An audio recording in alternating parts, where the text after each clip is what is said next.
Okay, this question says, use trigonometric ratios to find the values of the pronumerals to 2 decimal places for these right-angled triangles.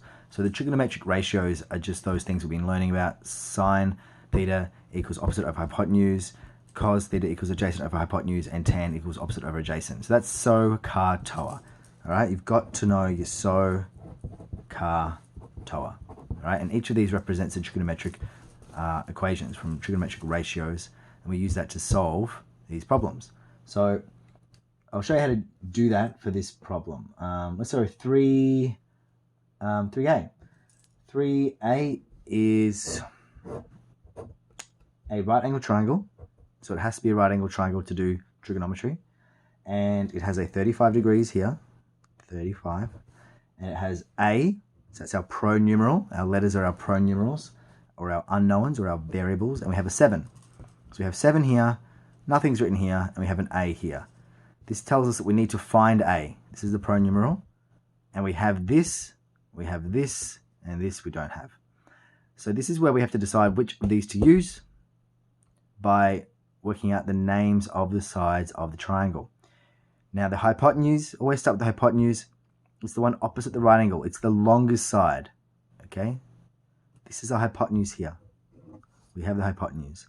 Now, opposite O and A adjacent are in reference to their position in relation to this, the angle that we have. If we have this angle, then 7 is not opposite. Opposite's over here. 7 is adjacent. Okay, so this is adjacent to the angle. This side is opposite. Okay, so you can label that as O, but we don't have it. It doesn't matter, not to this question. We have A, and we have to find H. So we're using A and H, CAH. Now CAH means cos of the angle equals adjacent over hypotenuse. So always start with this. This is the trigonometric ratio that we want to write down to solve this problem. Now we substitute in the values.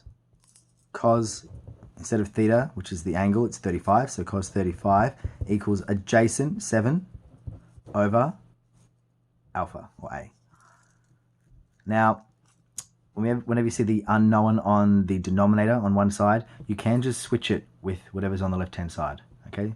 What we're really doing is multiplying by that denominator, so both sides multiply by A, so we have A cos 35, and then divide by cos 35, but we end up with this, A, or alpha, equals 7 over cos 35. So just put 7 divided by cos 35 into your calculator, and gives you the answer for A.